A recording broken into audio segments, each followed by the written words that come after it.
akuti Pastor Shumba afuna ayambitse mademo kumangochi okhudzana ndi nsewu ndalama zimene adakatenga za nsewu kumangochi okuma kanjirawo plus palibe zosintha za 50+1 zija ati 50+1 sikusinthidwa yayi kwachematu Pastor Shumba amenewo. Mawa abwino lero tsiku linanso lokoma limene Mulungu atizutsa ndi moyo komanso kutikondera mu china chilichonse posayang'ana zimene ife timachita moyo wathu tsiku ndi tsiku. Palibe munthu amene ali olungama pa dziko lapansi, ndi chifukwa chake mawu a Mulungu amanena kuti timachimwa pakuganiza, pakuchita komanso pakuyankhula. Muli ndi ine Pastor Moses Shumba. Lero nimafuna ndibwere ndi nkhani imene ili yokhudza komanso yopanda ntchito. Ndayankhula kuti yokhudza chifukwa chani? Amalawi ambiri ali ndi chiyembekezo chonena kuti 2025 pa 16 September zinthu zisintha ndithu m'dziko muno. Ndipo amene asinthe zinthuyo Mulungu akumudziwa, wamuyika kale, wamudzoza kale pakati pa Amalawi amene akufuna kupulumutsadi Amalawi ndi mtima wonse osati mwachinyengo. Komano mphekesera zimene zikumveka ndikufuna tinene ichi Amalawi mudziwe kuti chilichonse chimene akupanga chipani cha Malawi Congress Party chikumabwera pa mbalambanda kusonyeza kuti Mulungu sali mbali yawo. Achipani cha Malawi Congress Party panopa ali pakalikiliki kugula ma MPs ku nyumba ya malamulo ncholinga choti afuna akatuluse bill ya age limit. Ndikuti bill imeneyi ikapase. Koma Malawi ndifuna ndikudziwitseni kuti Mulungu si James, Mulungu sangalole zopusa ngati zimene zoti zikachitike. Age limit ikachitike pamene anthu we are now towards election. Tangosala ndi miyezi 6 yokha kuti anthu tibwere mu chisankho. Mbuyo mosemu ayesesa kupanga zindiri anankhumwa anafuna kubweretsa age limit. Abire mata anayankhula zambirimbiri zofuna kubweretsa age limit koma zinakanika. Lero kwasala miyezi 6 faona kuti ayesesa munjira ine iliyonse yoti akhoza kubera zakanika. Ayesesa kupanga mathematics kuti mwina zakusichite zimenzo zakanika. Ayesesa kuti mwina aphe atsogoleri ena zikukanika. Panopa kufuna kubweretsa age limit. Nkhani si inayi, nkhani ndikulimbana ndi Professor Arthur Peter Mutharika. Ndikumeme ninu ma MP amene mukulandira ndalama kufuna kupha ufulu wa dziko la Malawi kuti Mulungu achita nanu. Mulungu si James. Mulungu is still watching for this country. Mulungu still loving this country. Zimene mukupangazo Mulungu achita nanu. Ena ainu 2025 inu simumaliza ngakhale muli ma MP chifukwa chawo chitsiru pene mukupanga. Makhala mukudya ndalama zambiri za chinyengo, maphindu pene mwapanga pa moyo wanu ndi chani muzifunse nokha. Mwatu Mulungu samadzimba itsika. Mulungu ndi Mulungu amayima pa chilungamo, anakhala pa chilungamo ndipo adzakhala pa chilungamo. Ntchito yake ndi kuyang'anira mtundu wa anthu a dziko lapansi ndi kumva madandaulo awo, ndipo Amalawi alira Mulungu afuna kuwayankha. Zimene mukupangazo Mulungu sakuyankhani, akuyankhani ndi Satana Dyerekezi. Inu muzolanga ndi Mulungu koma by the end muzapeza Satana Dyerekezi amene wakuyankhani.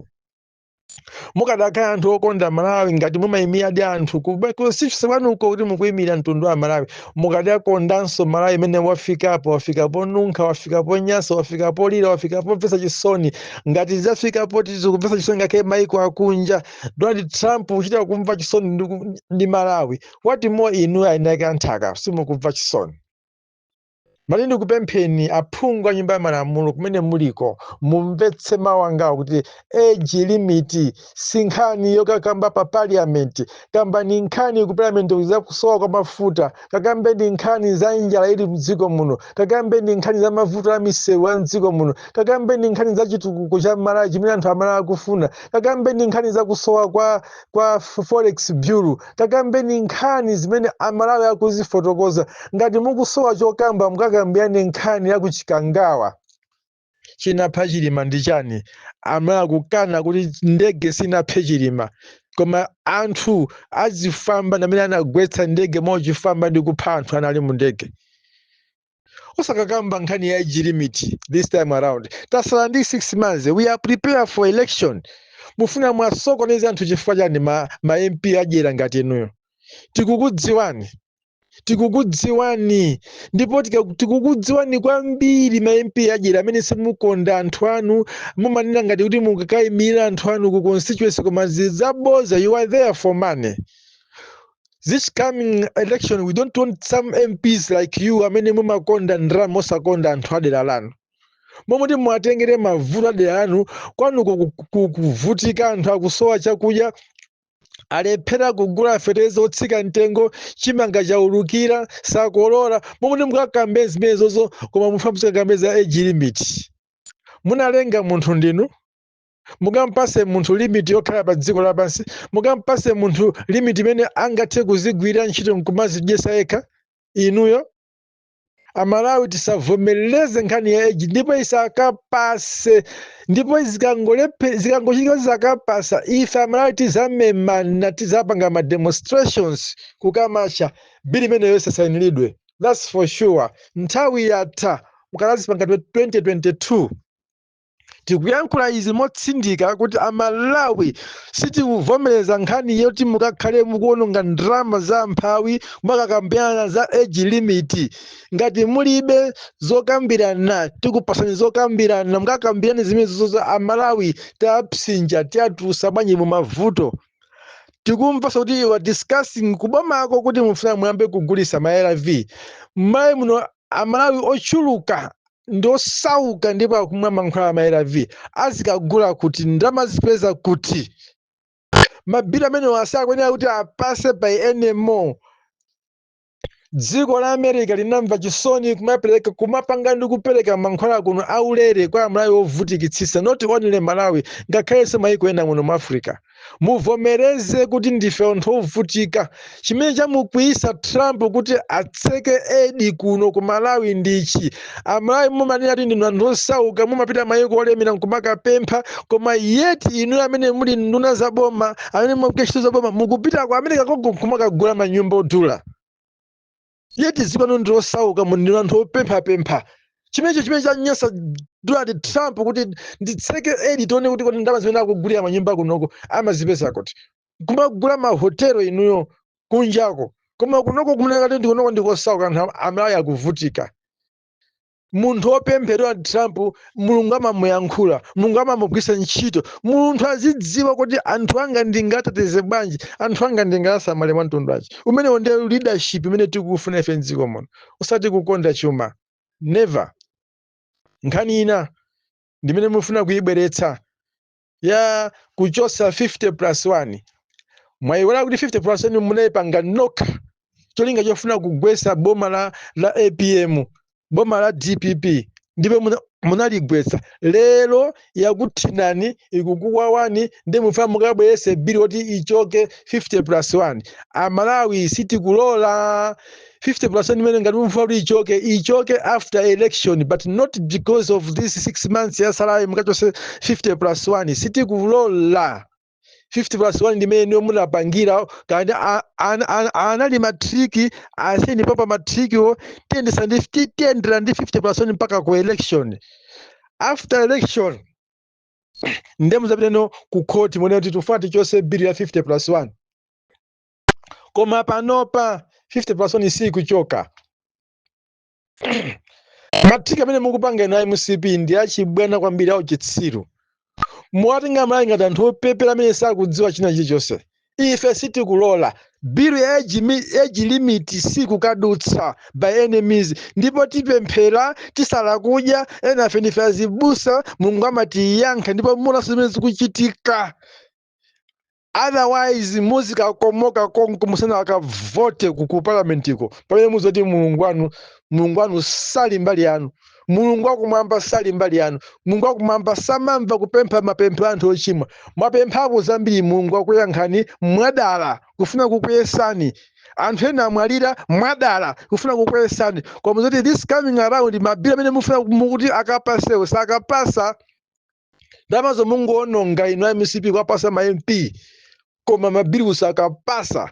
Whether you like it or not, mulungu apanga chozizwa. Mulungu afuna kuyankha Malawi. Musiyeni APM awine. Musiyeni APM akaluze yekha. Not because you make some tricks kuti Amalawi wapanga ma TikTok. Siziteka.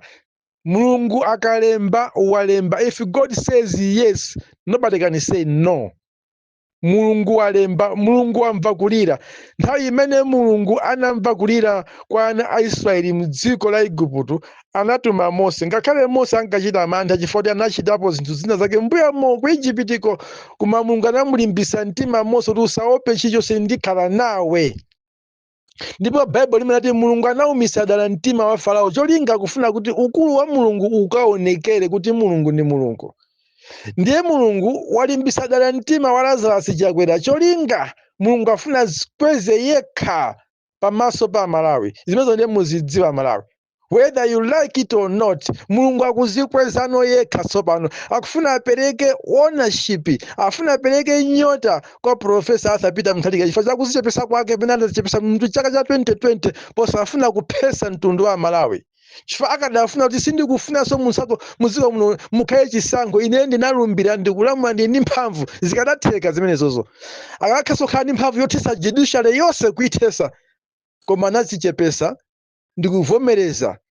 Lero mulungu afuna mukweze APM ngati simadziwa. Bible limenati ukazichepesa mulungu amakukweza, ukazikweza mulungu amakutsitsa. Ine nthawi zoti mulungu amutsitse chakwera pansi atenge mpando apase kwa anthu oyenerera. Ndiye mulungu amene timamudziwa ameneyo. Amalawi musazunguzike nazo mutu. Tipemphera, tigwada pansi, tisala kudya, tikwera mapiri, tipanga china chilichonse chimene mulungu amafuna tiyeni anthu awayankhe ndipo zitheka. Mulungu samangoyankha mawedewede. Amafuna mitima yoswekawo, kwa osweka mitimawo. Mulungu nkuwamva kuti anthu anga asinthikadi ndipo ndiwayankhe. Nawo mulungu wamva kulira kwathu. Anthu 17 million m'dziko muno akulira, sangawayankhe anthu 2 million. Never. Zosatheka zimenezo. Musamale kwambiri zimene mukupanga. Mukapanga izi zikuphulika, mukapanga izi zikuphulika. Mulungu sali mbali yanu ngakhale pang'ono. Ndimafuna ndimalize ndi uthenga unena kuti mwezi uno wa February usanathe kumangochi kumakanjira kuchitika ma demonstration apha sizinaoneke. Tikufuna tidziwe kumene kunapita ndalama za msewu wa makanjira zimene amfumu amakanjira ndi a president anakatenga ku dziko la kunja ku Saudi Arabia. Tidziwe ndiye tipanga ma demonstrations ayawo akonzeka, asilamu akonzeka, anyake amangochi akonzeka kupanga ma demonstrations. Ndikumemeni nonse mukamva tsiku likalengezedwa Amalawi okufuna kwabwino tiye ndikathandiza anzathu kupanga ma demonstration tidziwe chilungamo. Empire wakonzeka, yawo FM wakonzeka kuzapanga announce china chilichonse mademo akumangochi. Ndipo ifenso takonzeka kupanga support mademo akumangochi kuti achitike maka kumakanjira tidziwe chilungamo. Where is the man of Makanjira Road? Tidziwe kumene kunapita ndalama za Makanjira Road. Amalawi sife zitsiru, sife ogona, sife opepera, timafuna chilungamo. Kutipusisa kutilonjeza, kumakakwera ndege kubwera kuno, ndalama zabwera msewu, kutenga ujenu ndani kontrakita kukamwika pa site, osamulipiranso ndikumuchira banjira. Zopepera zokha. Ma demonstration kumangochi achitika. Amalawi ndikumemeni nonse mwa unyinji wanu mumvetsere mawu awa. Ndipo ngati akupempha sapoti sonkha Amalawi tiyeni tithandizire yawo FM ndi ena onse kuti mademo akumangochi achitike. Mukhale ndi mawu abwino. Ndine Pastor Moses Shumba, mkango weniweni wa Malawi, mwana wa Nankoma. Baba.